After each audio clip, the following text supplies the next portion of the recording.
Welcome back to Despair Mode. This is Isaac, and today we're going to talk about the problem of Alphys. Alphys has many problems, but one of her problems is that she is a combo breaker. She does not fit the pattern. In every stage of Undertale, as it were, hello Alphys. In every stage of Undertale,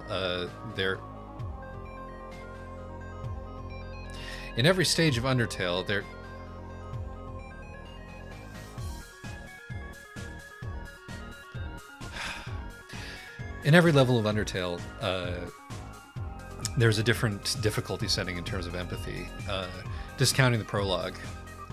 Now, the prologue sort of has its own arc in this respect because it was developed sort of to work as a standalone game, as the Undertale demo, and therefore has a increasing empathy difficulty arc of its own over the course of that section, thus functioning as a tutorial in a emotional way, in a way that it absolutely does not from a gameplay perspective. But there's 3 stages of difficulty for your empathetic superhero, and one of them is how many dogs can you avoid killing? That's a relatively easy one. Even the dumbest, emotionally dumbest person can tell that killing cute dogs is probably not right. And then you have to fight a hero who's trying to kill you, but who has good reasons for trying to kill you. That's level 2. Alphys is level 3, but the thing is that Alphys is so advanced that Toby breaks his own pattern because he thinks he will fail if he just sets it up in a straightforward fashion. Hey, it's Vulcan. So Vulcan will...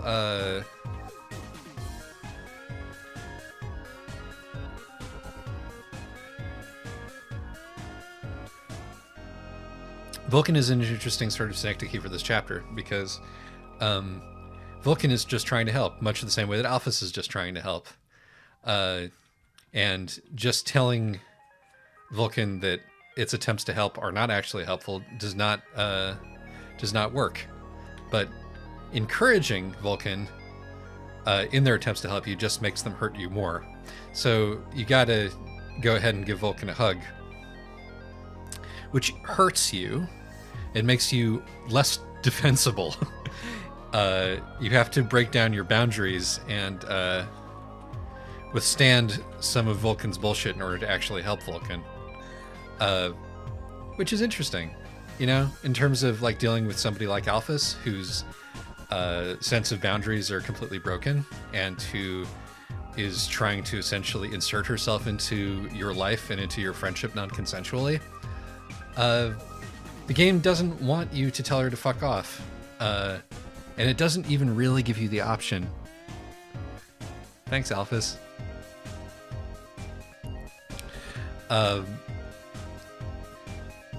And this is interesting because, to my mind, like, encountering somebody like a Vulcan, somebody like an Alphys, the appropriate thing to do is to tell them that they're not helping, right? Not to just sort of offer them unconditional love. And I think that this is where the philosophy of the game might depart somewhat from the philosophy of a reasonable person. If you see what I mean. Another example of this is about to come up. Thank you, Alphys. Right around here, as you go up to look at this steam vent, Tsunderplane gets in the way, not on purpose or anything. And of course, the way that you deal with Tsunderplane is to find that happy medium. They are, again, like, imposing a system of thinking on you in the classic tsundere fashion by assuming that you are something that you're not. The game does not suggest that you should contradict their narrative. The game suggests that you should play along with their narrative up to a point, because playing along with it to the point of flirting with them ruins it. But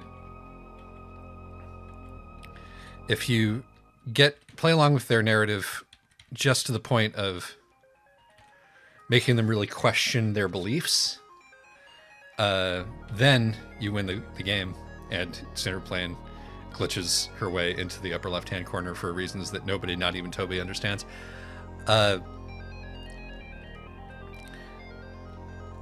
So it is incumbent upon you for some reason to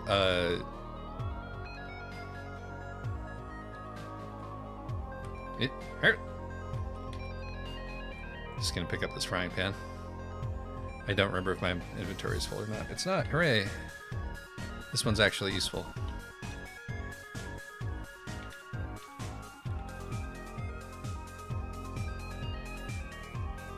Do. Anyway, so you don't buy into her narrative completely, and you don't contradict her narrative. Instead, you play along with her narrative the way that we are currently playing along with Alphys, and allow her thereby to discover the flaws in her narrative, which is what Tsunderplane ends up doing. If you find her after the game's over, she talks about how she realized that she wasn't in love with you, she was in love with the concept of being in love. Right? So you're helping Tsunderplane find out her own truth by sort of collaborating with her in the creation of this narrative. So, you know, it's a definite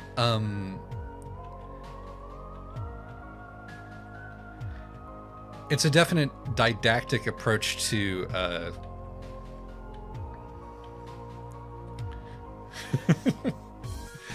Thank you, Alphys. Keep interrupting me, Alphys. It's a definite Alphys.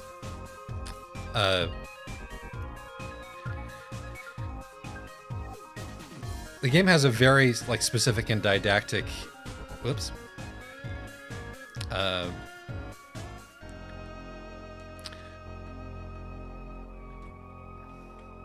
The game has a very specific and didactic way of telling you how you should deal with this particular kind of boundaryless sort of friendship imposition kind of individual.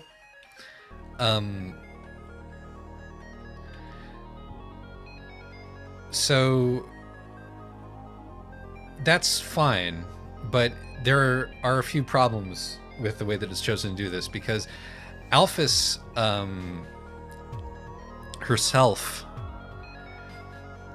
has a lot of weight to carry symbolically, on top of being that sort of socially awkward person who wants to be friends with you even though you don't want them to be friends. Toby also freighted her with a bunch of hateable attributes. He made her a nerdy woman, sort of a sexually active and voracious nerdy woman, like a fanfic writer.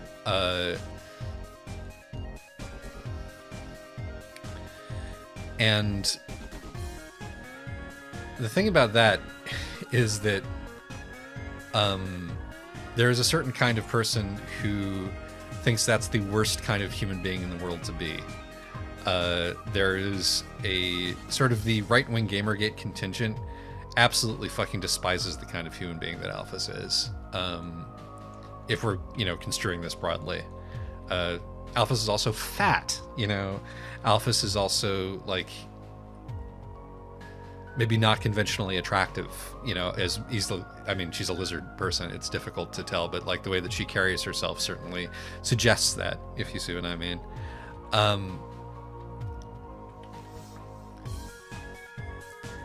And so in trying to make this the most difficult part of your empathy journey, he's not only freighting Hotland with this stuff about the limits of how universal empathy will eventually screw you over. People say that the game, says that you should just be nice to everybody, even people who are abusive to you, and that's how you win. And I would say that the game is more complex than that, and part of that is this, part of that is dealing with Alphys. Shut up, Alphys, please, Alphys.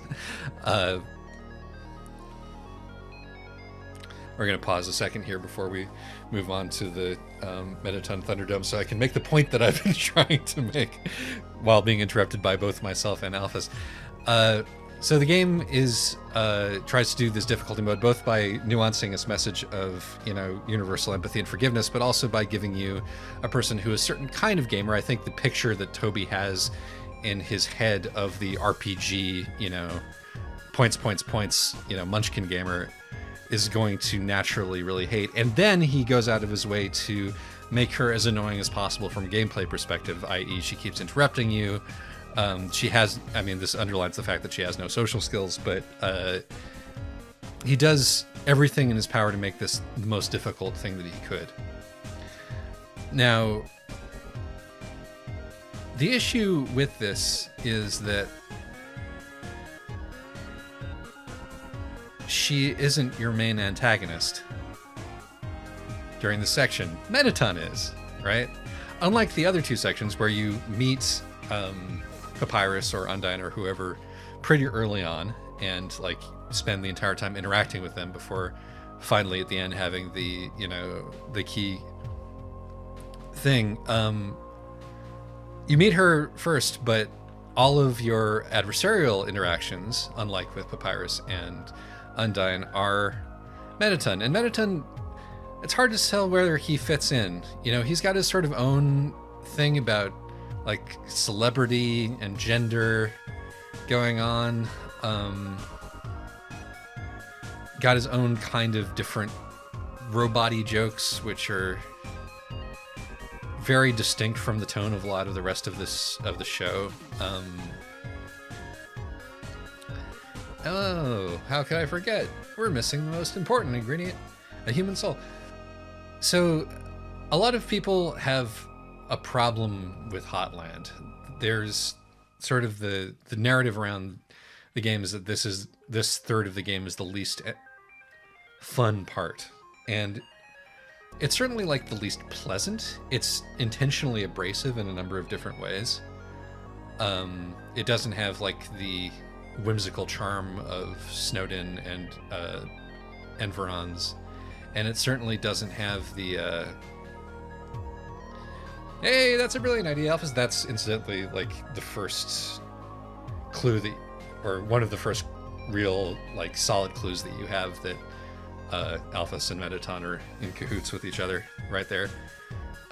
Because like the way that he can barely hold in his contempt for Alphys's attempts at derailing him and then goes along with it because that's the script is right there.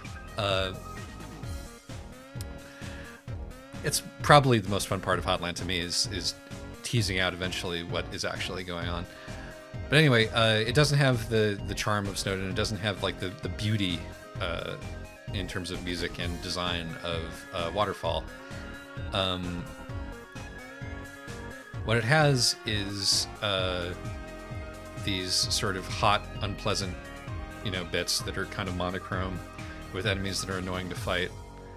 And then these mini games which are not fun, right?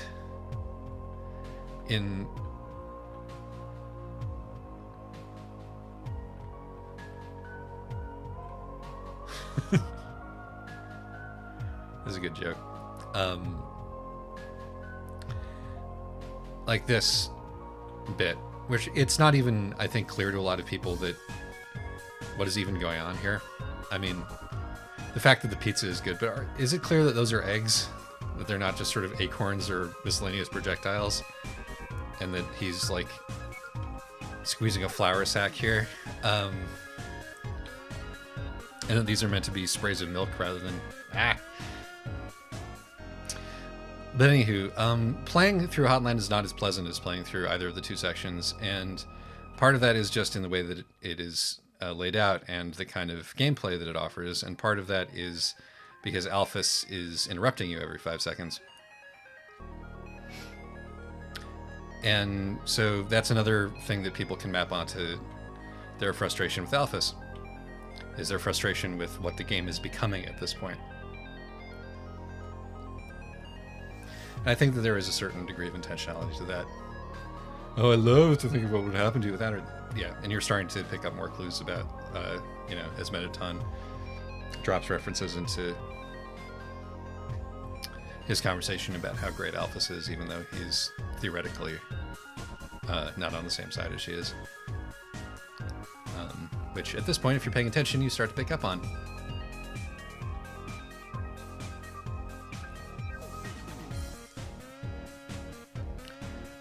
Hooray! Nice, ominous. It is indeed ominous. Thank you, game.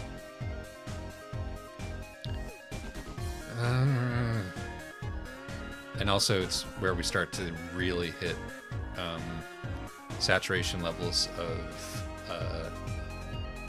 unnecessary or unwelcome plot. The word that I'm looking for escapes me at the moment. I think it's exposition. Yes, it is. It's exposition. You start getting kind of exposition heavy at this point, and the twists that underlie the last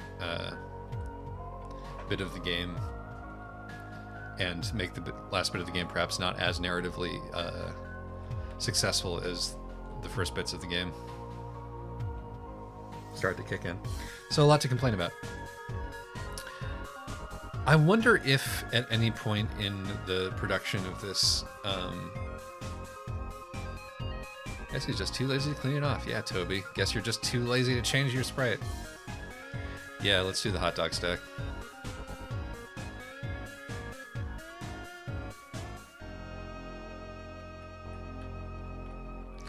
Gonna do the hot dog stack. Gonna do the hot dog stack.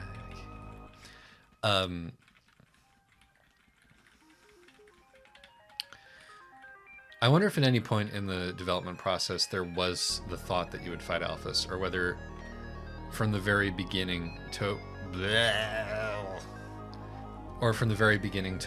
like knew that he didn't want to trust you not to hurt this person who he put so much effort into making hateable. Like, of course, I immediately liked Alphys. That's a separate issue. Oh, it's a pyro. Now, this might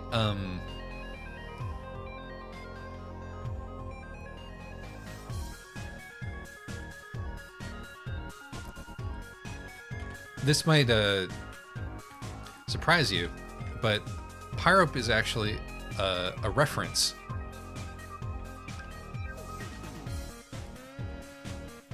to a small bird called the Zolmus pyrope, or the fire-eyed toucan that lives in South America. And it has these fiery red eyes, which is where it gets its name from, because pyrope is a name for fire opal. It's just cool to me that Toby is so into ornithology. Anywho, let's see, I think there's a apron down here. Hey, it's another one of these things that doesn't matter. Ta-da! Okay.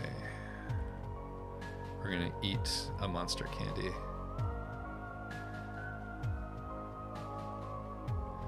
Take the apron.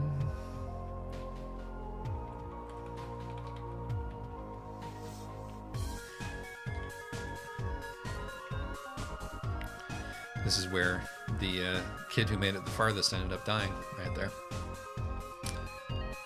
Presumably. This is the first bit where Alphys' advice actively harms you.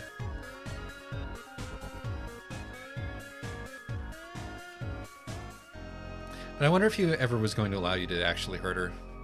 Because the fact that you don't, that you fight Mettaton instead, and that the Mettaton fight is obligate, like you don't have a way of not fighting him. What you have to do is like fight him in the most entertaining manner possible until you are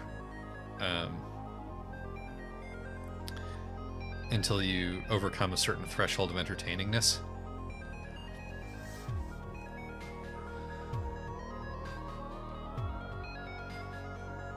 Right. This one's hard.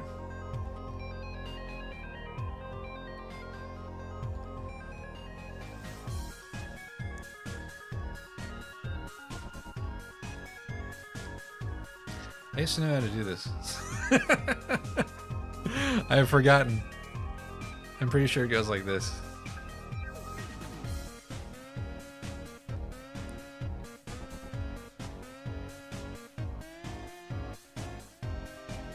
Yeah, that's how it goes. No, it doesn't go like that at all. No, god damn it. Oh, of course, duh. Edit. Yeah, we'll edit this entire part out. This is embarrassing. Of course, having said that, we're never going to edit this part out. And having remembered how to do it, I then failed to do it. There we go. That's how it goes. Then after that, which is like the hardest puzzle in this part of the world, you get a... Alphys is completely paying attention to something else, another thing that's meant to make you hate her. But like, were you at any point meant to fight Alphys? Or did he just decide that he couldn't trust you not to take the opportunity to be a nerd, and he didn't want you to even be able to do that in the game? Because you can't kill her in genocide mode either. Like, I wonder if, in a sense, he chickened out. Because the way that Alphys's arc ends is a hell of a lot fiddlier than any of the other two characters.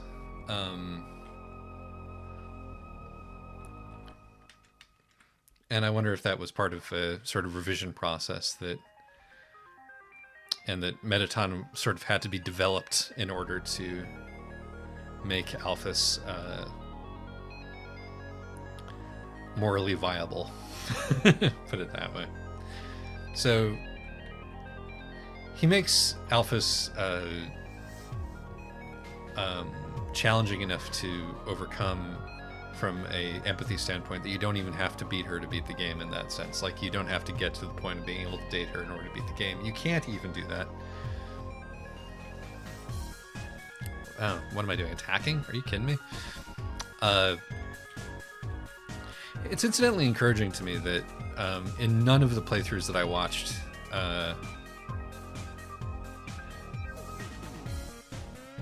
did anybody object to this. Like, even the sort of the broiest of bros who made it this far into the game.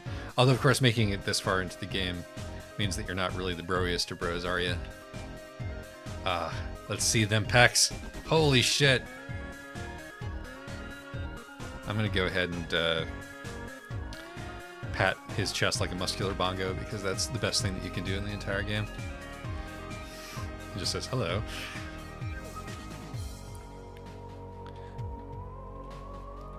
But yeah, everybody thought it was very cute that you got these two dude bro knights to admit their feelings for each other, no matter who was playing the game. I mean, some people were more enthusiastic than others, but everybody gave it a pretty hard thumbs up. You know, and maybe that's because they were aware that they could get in trouble if they didn't. I don't care. It's encouraging. The culture has shifted. I remember when it wasn't like this, you know.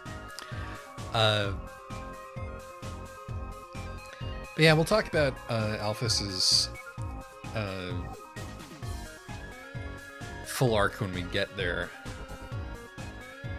But part of the way that the end of the game feels sort of hiccupy and labored, in terms of how it's because I think he succeeded too hard in making Alphys unsympathetic to his imaginary player. Like, not even to like the people who are actually going to play this game, many of whom are going to love Alphys, but the kind of player who, you know, and I've read like reviews of the game written by people who were like, I liked everything but Hotland because Alphys was such a, you know, fucking drag.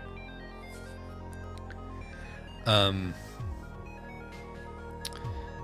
think that he didn't trust them not to kill her. I think that he made it too hard. Okay. I think we're going to get through this a little bit and then save and call it a bit. Hey, it's this one. Let's read the things at the bottom of the screen. The crawl. Entity brand still top rated. School canceled. Over reactivated. Puzzles. Which is a thing that we didn't bother to look at earlier.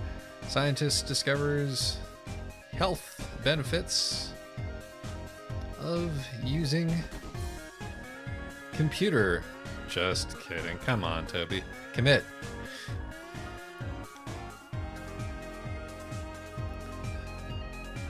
Actually, I'm...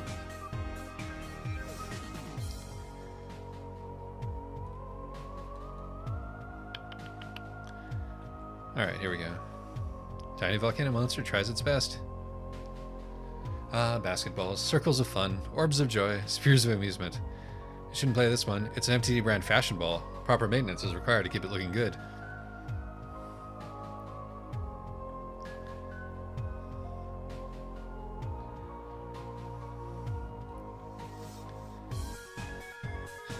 Oh, come on.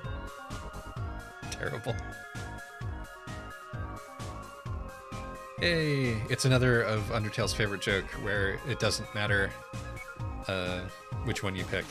It's all the same result. Choice is an illusion.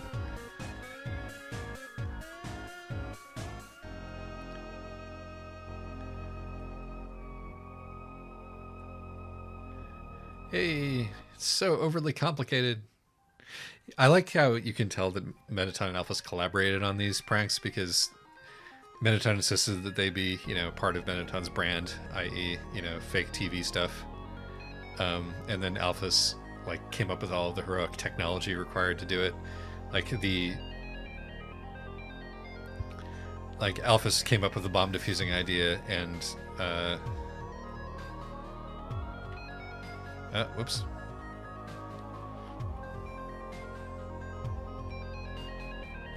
There you go. I defused the dog. Okay, Alphys. Not that bottom left. 88 seconds left. Whatever shall I do? It's a copy of the game itself. There's some fun stuff about the game being a bomb, you know, or a giant bomb even. Very fun. Insider. Unethical product placement.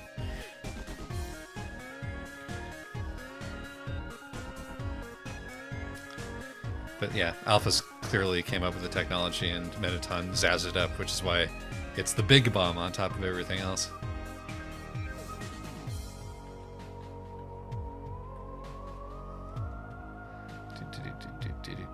Basket bomb.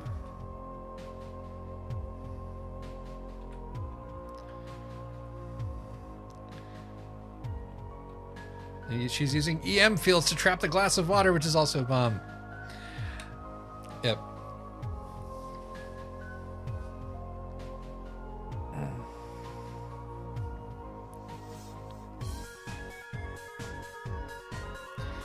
But yeah, you don't really have to win any kind of empathy struggle to get through this last round. The fight with Mettaton isn't thematically linked with the others because it gets closer to anything else on the normal route rather than the genocide route, to acknowledging that combat is fun for its own sake, and feels a little bit out of place as a result, even though it has the best music and all of that stuff and some of the best jokes. I was hoping to highlight how the countdown timer slows down and slows down and slows down before you finally get saved anyway at the end, but I accidentally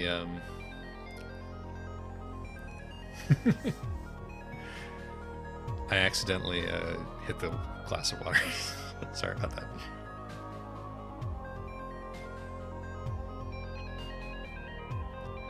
While you were monologuing, I fixed to change.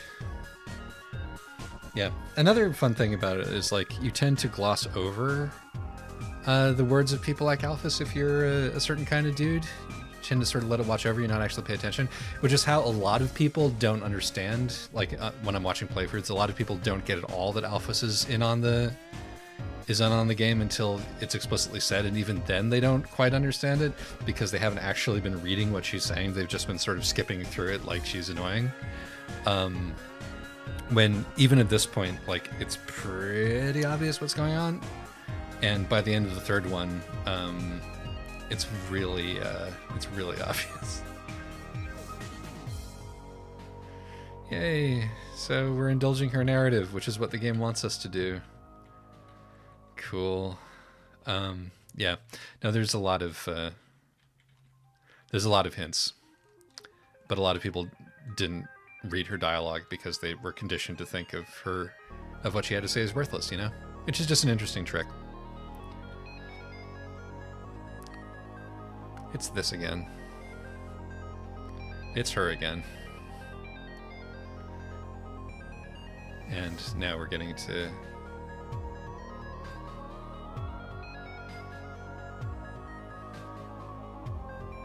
Yay! But you can't go along with your narrative all the way through. You play along up to a point and maintain your own boundaries and all that good stuff.